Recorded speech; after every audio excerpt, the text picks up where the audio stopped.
You know, when you get to my age, you carry around a whole attic full of memories. Some dusty, some bright, and some heavy.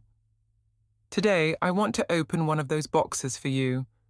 It's not an easy story to tell, and it's not one I revisit often, but maybe by sharing it, I can keep someone else from making the same mistake I did.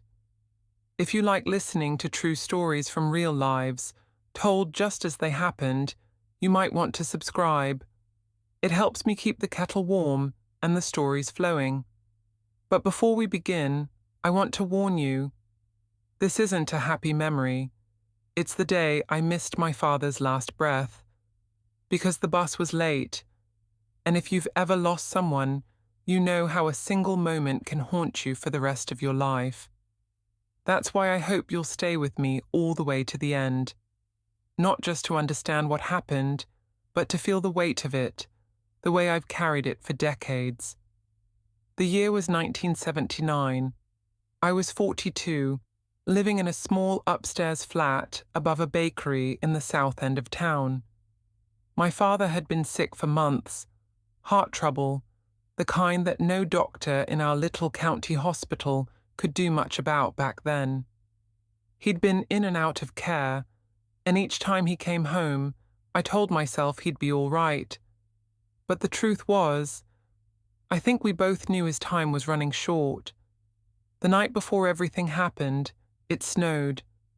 Not the gentle kind that paints the rooftops white and makes the world look pretty, but the heavy wet kind that falls in sheets and clings to every branch, every wire, every road.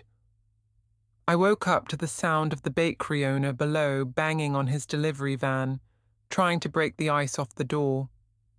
The air smelled like cold iron, and when I looked out my window, the whole street was blanketed in white silence. Around mid-morning, the phone rang.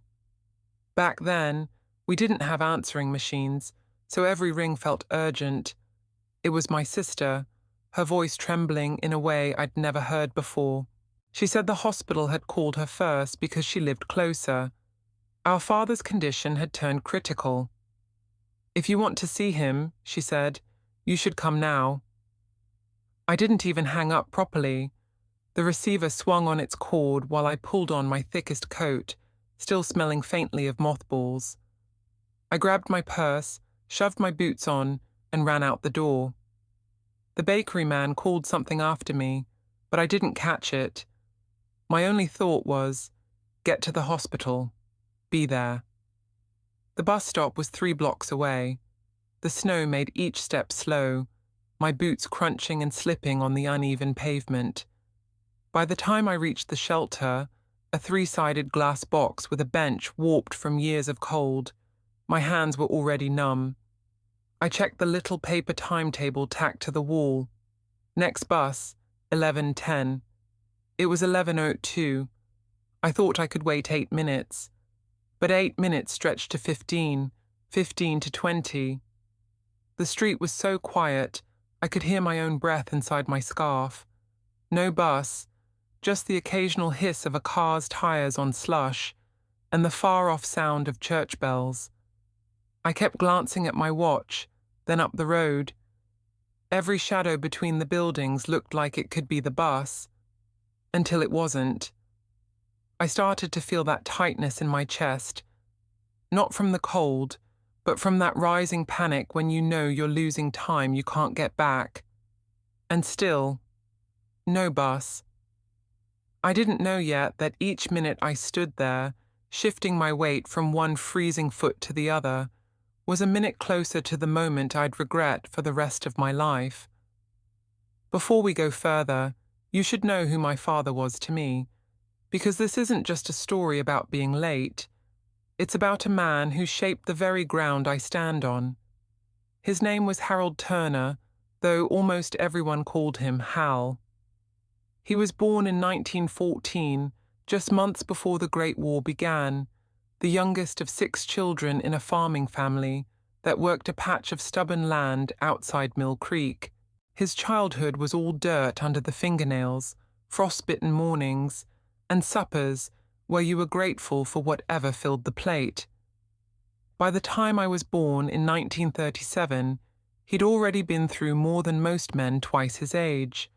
The Dust Bowl years, a stint in the Civilian Conservation Corps, and 5 long years in uniform during the Second World War. He came back quieter than he'd left, with a limp in his right leg and a habit of staring off toward the horizon like he was still watching for something. But to me, he was solid. He was the man who could fix anything: a squeaky hinge, a broken doll, a bad day. He didn't talk much, but when he did, you listened. And when I was little, I followed him everywhere. Out to the shed, down to the riverbank, into the rows of tomatoes he planted each spring. He taught me how to spot a storm by the smell of the air, how to find the North Star, how to keep my word even when it cost me. Our family didn't have much, but we had the kind of closeness that grows in lean soil.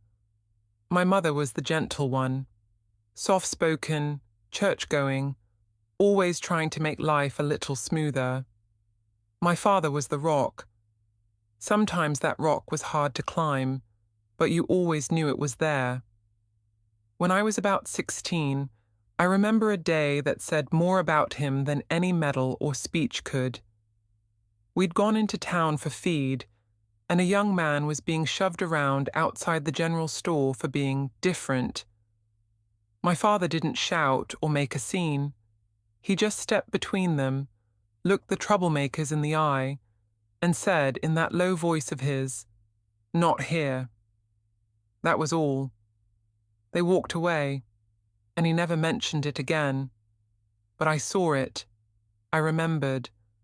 As I grew older, we had our share of disagreements, especially when I moved to the city for work in my 20s. He thought I was chasing a life too far from my roots. I thought he was holding on to a world that was fading. But even when we argued, there was a thread between us that never broke. By the late 70s, his health had started to fail.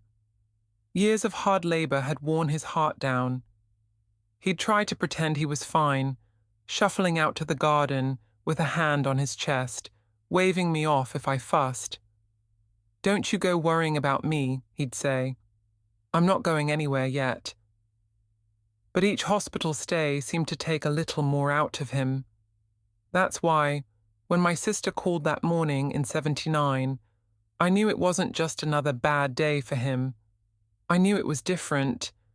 And if you're listening to this and you've ever had someone you love slip away before you could say what you needed to say, or even just hold their hand, you understand the kind of ache I'm talking about. In fact, I'd really like to know, have you ever missed a moment you wish you could go back and change? Tell me in the comments where you're listening from, and if there's a story in your life that still lingers. I read everyone, because when I tell you what happened next, you'll see.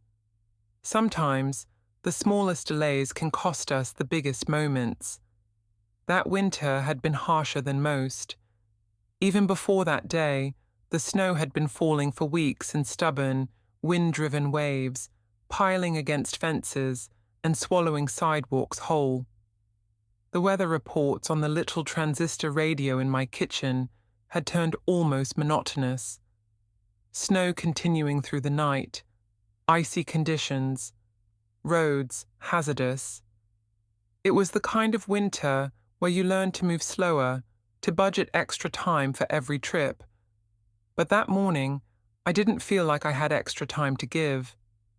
The air was sharp enough to bite at my lungs when I stepped outside, and every breath turned into a cloud that hung in the air for a moment before drifting away. I wrapped my scarf tighter, my boots crunching over the icy crust that had formed on top of the snow. The streets were nearly empty. A few bundled figures trudged along, heads down against the wind. Somewhere in the distance, a dog barked once and then went quiet. The power lines hummed faintly, sagging under the weight of frozen sleet.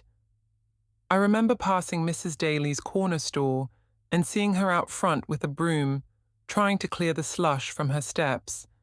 She called after me, "You heading to work?" I just shook my head and kept moving. If I'd stopped, even for a moment, I would have had to explain, and I couldn't bring myself to say the words out loud yet. Saying them would make it real. By the time I reached the bus stop, the snow was coming down again in thick, wet flakes that clung to my coat and melted against my cheeks. The shelter's glass panels were frosted over, the bench dusted with a thin layer of powder. I checked my watch. It wasn't late yet, but the tightness in my chest had already started. A man in a worn brown overcoat stood at the far end of the shelter, smoking and staring down the street. I thought about asking if he'd been waiting long, but something about the way he hunched his shoulders told me he was wrapped up in his own world. So I just stood there, my toes curling inside my boots, watching the flakes blur the horizon. 5 minutes passed, then 10. The bus didn't come. The man in the brown coat dropped his cigarette, crushed it under his heel, and walked off without a word. I kept waiting. When the wind shifted, it carried the faint sound of a church bell from somewhere uptown. It struck 11. My heart thudded faster. I pictured my father lying in that stark white hospital bed, the beeping machines, the tubes. I imagined him turning his head toward the door every time it opened, hoping it would be me. I told myself, it'll be fine, the bus will come any second. But the snow kept falling, and the road stayed empty. When the bus finally appeared, its headlights dull behind the curtain of snow, I felt a strange mix of relief and dread. I stepped forward, fumbling with my fare, my gloves making my hands clumsy. The driver looked tired, like the snow had been his enemy all morning. I wanted to tell him to hurry. I wanted to tell him my father was waiting, but all I could do was take my seat, the windows fogging around us as we lurched back into the storm. I didn't know it yet, but every slow turn of those tires was taking me further from the goodbye I would never get to say. The call had come barely half an hour earlier, but by the time I was on that bus, it felt like days had passed. My sister's voice was still echoing in my ears, thin and trembling, through the crackle of the phone line. "They said it's critical, Mary. You need to come now." Critical. That word sat heavy in my stomach. It wasn't a word we used lightly. Not in our family. Not with him. I'd asked how long he had. My sister hesitated, and that hesitation told me more than any answer could. "They didn't say," she finally whispered. "Just hurry." The bus jolted over a patch of ice, pulling me back into the present. I stared out at the blur of white streets, feeling trapped in a slow-motion nightmare. Every stop we made felt like a personal insult. The hiss of the doors opening, the shuffle of a passenger climbing aboard, the driver's unhurried movements. Didn't they know? Didn't they understand that every second mattered? I kept my hands clenched around my purse strap, knuckles aching under my gloves. I wanted to stand up, to tell the driver to skip the next stop, to keep going until we reached the hospital. But my voice stayed stuck in my throat. When I was a little girl, I'd always believed that if something truly urgent happened, the world around me would somehow respond. The way sirens part traffic, the way neighbors come running when a fire starts. But sitting there, watching the snowflakes swirl past the fogged glass, I realized the world doesn't always adjust for your emergencies. Sometimes it just keeps turning at its own pace, and you're the one who has to watch helplessly as your chance slips away. A young mother with a sleeping child boarded 2 stops later. She gave me a polite nod, brushing snow from her coat. I tried to return it, but my lips wouldn't form a smile. All I could think about was the image my mind kept replaying. My father's eyes, searching for me in that hospital room, not finding me. The bus crawled through intersections where the lights blinked yellow, the snow now heavy enough to muffle even the sound of the engine. I could feel the minutes bleeding out of my grasp, one after another. Halfway to the hospital, we stopped again, this time for what felt like forever, while another bus ahead struggled to get traction on a hill. The driver leaned back in his seat, muttering under his breath, and I pressed my forehead against the cool glass.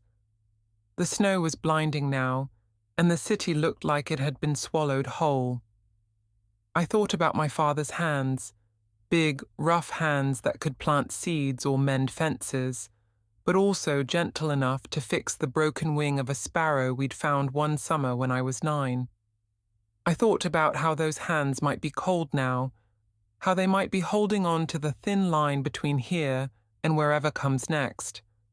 And then a thought I didn't want slipped in. What if I don't make it? The bus lurched forward again, and I gripped the seat in front of me. Somewhere inside, I was still clinging to hope, but it was starting to feel like trying to hold water in my hands. If you've ever been caught between urgency and helplessness, you'll understand that feeling. That clawing need to do something, anything, and the crushing truth that you can't. By the time we finally pulled into the transit hub downtown, my nerves were raw. This wasn't even my stop. I had to switch to another bus that would take me the rest of the way to the hospital. I remember nearly running down the narrow aisle as soon as the doors opened, my boots slipping on the wet floor. The platform outside was chaos in slow motion. Snow caked the shoulders of waiting passengers, and every bus seemed to be behind schedule. The digital boards that were supposed to announce arrival times were blank. The cold had knocked them out. Somewhere, a dispatcher's voice crackled over a loudspeaker, barely audible through the wind. Delays, all routes running behind. I spotted the sign for the number 14, the one that went straight to St. Joseph's Hospital.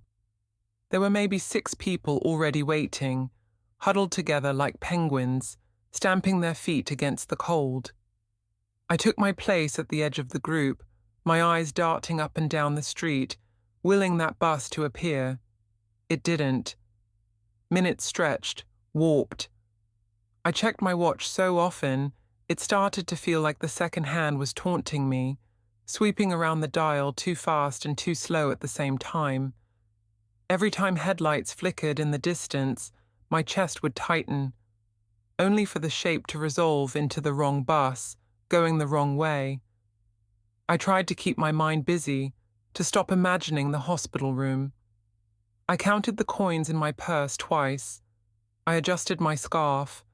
I read the frost patterns creeping along the glass of the shelter. But underneath it all, there was a steady drumbeat in my head. You're not going to make it. You're not going to make it. A woman in a thick red coat turned to me at one point. "Long wait, huh?" she said, her breath fogging between us. I nodded, but couldn't trust myself to speak. I didn't want to be rude, but I knew if I opened my mouth, the weight in my chest might spill out. Finally, after what felt like half a lifetime, the bus appeared, a dim shape in the snowstorm, its headlights glowing weakly through the curtain of white. The brakes squealed as it pulled in, the doors opening with a reluctant hiss. I climbed aboard and dropped my fare into the box, the coins clinking louder than they should have in the quiet interior. The heat inside was a shock after the cold, making my face prickle. I slid into a seat near the front, gripping the metal pole like it could anchor me to something solid. The ride from there felt even slower than the first. Traffic lights glowed red forever, and every hill was a challenge for the tires. I watched the driver's gloved hands tighten on the wheel, his eyes fixed on the road. I wanted to beg him to push harder, but what would I say? That my father was slipping away, and I needed him to defy the weather for me. Through the fogged windows, familiar landmarks blurred past. The library, the little park where my father once took me to feed ducks when I was small. I realized with a start that I was gripping my purse so tightly my fingers had gone numb. When the hospital finally came into view, a tall, pale block against the white sky, I felt a rush of hope so sudden it hurt. But as the bus turned into the final stretch, I caught sight of the time on the driver's dashboard clock, and my heart sank. It was 12:47 p.m. when the bus groaned to a stop in front of St. Joseph's. I was out of my seat before the doors were fully open, nearly stumbling down the steps into the slush. The cold slapped me in the face as I hurried across the cleared path toward the hospital's sliding glass doors. Inside, the air was warm and smelled faintly of disinfectant and coffee from the vending machine in the corner. My boots squeaked on the polished linoleum as I approached the front desk. A young receptionist looked up, her smile polite but distant. "I'm here to see Harold Turner," I said, my voice shaking. "He's my father. I was told—" Her expression shifted, just slightly. She glanced down at the clipboard in front of her, then back at me. "Room 214, take the elevators to the second floor, turn left." I didn't wait for more. I pressed the elevator button 3 times, as if that would make it come faster. The mirrored doors finally slid open, and I stepped inside, my reflection pale and tense. The ride up was painfully slow, every ding of the floor counter echoing in my ears. When the doors opened, I found myself in a corridor lined with pale green walls and closed doors. The hum of fluorescent lights overhead made the silence heavier. I turned left, my boots whispering on the waxed floor, the numbers on the doors counting up toward 214. That's when I saw her, my sister, standing outside the room. Her hands were clasped together, her face pale. She didn't speak. She just looked at me, and in that look, I knew. "No," I whispered. I pushed past her into the room. The bed was neatly made, the sheets pulled up over his chest. His face was still, eyes closed, mouth relaxed in a way that made him look almost like he was napping. Only the absence of movement told me otherwise. I stopped at the foot of the bed, my breath caught in my throat. My legs felt heavy, like they might give out. Somewhere far away, a machine beeped, steady, indifferent. I wanted to speak, to tell him I was sorry, that I'd tried, that the bus, the snow, everything had conspired against me. But my mouth wouldn't work. The words just sat there, unspoken, lodged in the same place as all the things I'd meant to say when he was still here to hear them. My sister touched my arm gently. "He went peacefully," she said, her voice breaking. "He didn't seem scared." I nodded, but my eyes stayed fixed on him. All I could think was, 1 more minute. That's all I needed.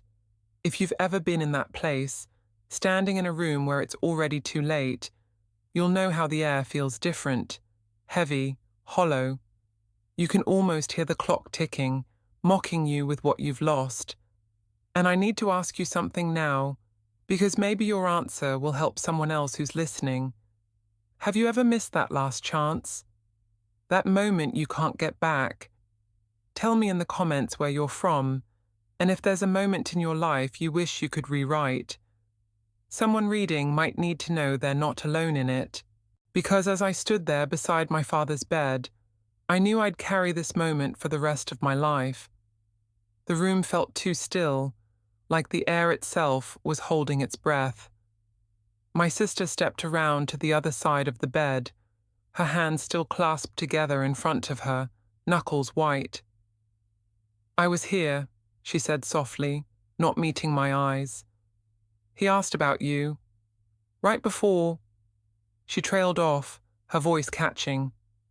I gripped the railing at the side of the bed, my fingers pressing into the cool metal. "What did you tell him?" "That you were coming," she whispered. "I told him you were on your way."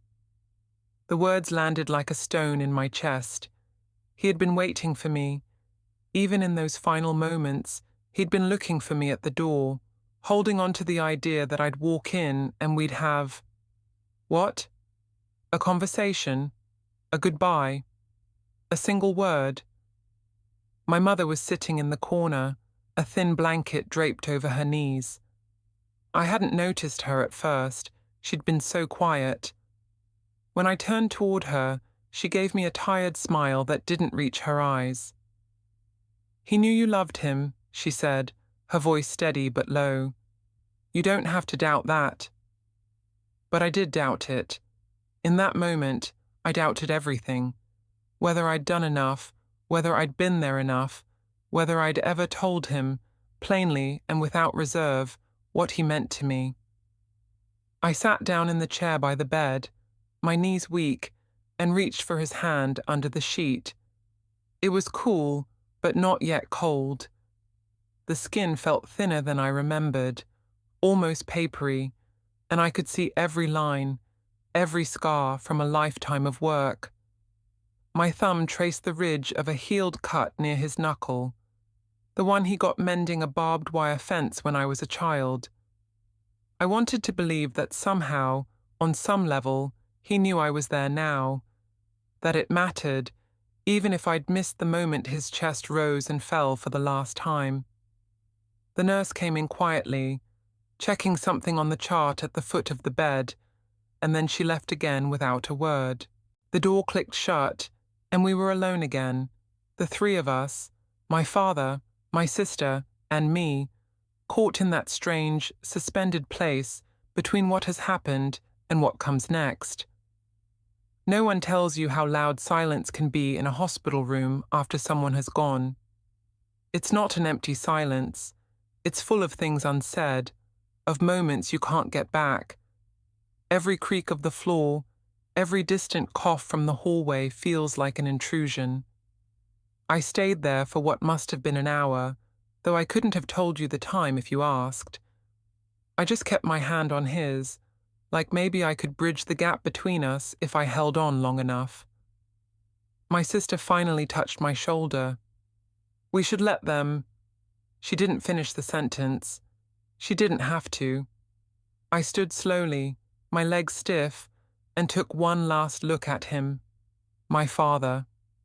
The man who had taught me everything worth knowing about standing your ground, about keeping your word, about working with what you have, and never complaining about what you don't.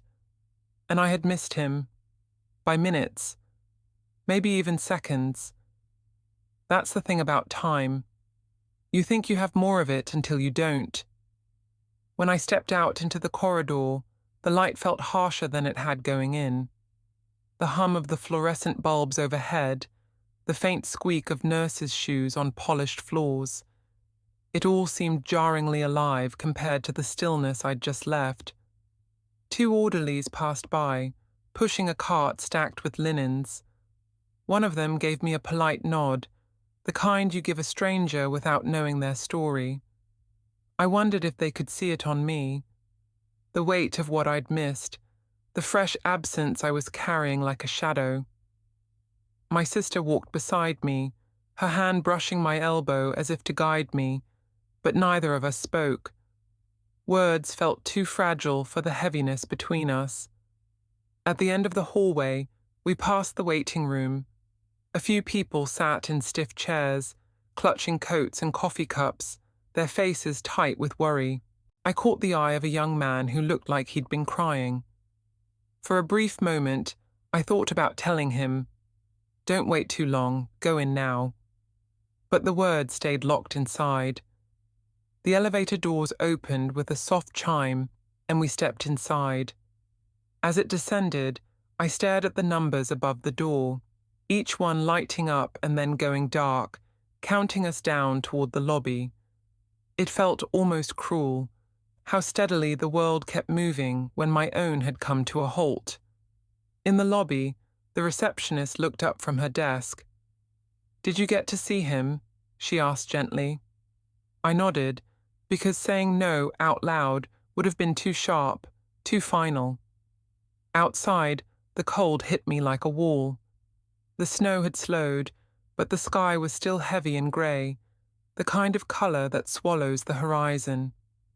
People bustled in and out, bundled in coats, carrying flowers or takeaway coffee, their lives still running on errands and schedules. I stood there for a moment, my breath curling into the air, and thought about the minutes that had slipped through my fingers that morning. The bus delays, the empty road, the way I'd stood at that stop thinking I had time. I could feel the memory already taking root, not as a single scene, but as a constant presence, something that would live under my skin from now on. The truth was, the grief wasn't the sharpest part. The guilt was. Grief is something you can share, something that gets a little lighter when others carry it with you. But guilt is solitary. It sits in the quiet spaces of your mind, replaying the same loop over and over until you know every frame by heart. As my sister and I walked toward her car, she tried to speak, maybe to comfort me, maybe to distract me, but all I could hear was the echo of my own thoughts. I should have left earlier. I should have called a cab. I should have run. I didn't know it then, but those words would become a kind of refrain in my life, and no matter how much time passed, they'd never completely fade. We drove in silence most of the way home. The windshield wipers kept a slow, steady rhythm, pushing away the last of the snowflakes clinging to the glass. Every so often, my sister would glance at me, as if deciding whether to speak, then look back at the road. When we pulled into my parents' driveway, the snow in the yard was still untouched, smooth and white under the dim winter light. It struck me how still the house looked, how it seemed to already know it had lost something. Inside, the air was warm and faintly smelled of my mother's tea. She was in her chair by the window, a blanket tucked around her legs. When she looked up and saw us, her eyes softened, but there was a weariness there that no amount of rest would fix. "Come sit," she said quietly. "You must be cold." I lowered myself onto the couch, the cushions sinking beneath me. My sister took the armchair across from me, folding her hands in her lap. No one spoke for a long moment. The only sound was the faint ticking of the clock on the wall, each beat marking a second that no one could ever give back. Finally, my mother said, "He wasn't afraid." She looked down at her hands, then back at me. "He asked about you. I told him you'd be here soon." Her words were meant to comfort, I know that, but all I could hear was the soon, a word that now felt like a promise broken. "I should have been there," I murmured. "If I'd just—" She cut me off gently. "Mary, no. Life, it doesn't always let us choose the moment, but he knew you loved him." I shook my head, staring down at my own hands. I never said it enough, not the way I should have. My mother leaned forward, her voice steady but warm. "Some things don't need to be said every day to be true. He saw it, in the way you showed up, in the way you cared. That was enough for him." I wanted to believe her. I wanted to think that maybe, when his eyes closed for the last time, he carried that knowledge with him, that he didn't need my face in the room to know my heart was there. My sister reached over and took my hand. Her grip was firm, grounding. "He waited as long as he could," she said. "And maybe he didn't want you to see him go. Maybe that was his gift to you." I hadn't thought of it that way before. The idea settled in me slowly, like a candle flickering in the dark. It didn't erase the guilt, but it made it softer somehow. We sat there until the light outside faded, the snow in the yard turning blue in the dusk, and for the first time since that morning, I let myself breathe without feeling like I was stealing air from someone else. It's been more than 40 years since that day, And yet sometimes it feels as though I've only just stepped off that bus, snow melting on my coat, breath caught in my throat. Time is a strange thing. It can stretch endlessly in moments of pain, and then vanish in the blink of a lifetime. I've lived a full life since then. I've watched my own children grow, seen them become parents themselves. I've laughed, travelled, made new memories. But no matter how many seasons pass, that morning remains, quiet and constant, tucked away in a corner of my mind. I've learned something in these years, something I wish I could pass back through time to the woman standing at that bus stop in 1979. You can't save every moment. Life will hand you losses you didn't earn and couldn't have avoided. The measure of love isn't in whether you were there for the final breath. It's in all the breaths that came before. My father's life was more than that hospital bed, more than the minutes I missed. It was the long summer evenings when we sat on the porch watching the fireflies. It was the mornings when he'd leave an apple on the kitchen table for me before work. It was the sound of his voice, low and steady, telling me to stand tall even when the wind blows hard. Still, if I could speak to him now, I'd tell him again, clearly, without hesitation, how much I loved him. I'd thank him for the lessons I didn't understand at the time, and for the patience he gave me when I thought I knew more than I did. If you're listening to me now, I hope you'll take something from this. Call the person you've been meaning to call. Visit the friend you've been putting off. Tell your parents, your children, your partner what they mean to you. Today, not tomorrow. Tomorrow has a way of arriving late. And I'd like to hear from you too. In the comments, tell me where you're listening from and share a moment you'll never forget. Whether it's one you wish you could change or one you're grateful you lived. Someone else reading might find the courage they need in your story. Because if there's one thing this life has taught me, it's that we carry each other through the telling of our truths. And maybe, just maybe, that's how the people we've lost stay with us. Not only in our hearts, but in the hearts of those who hear their stories.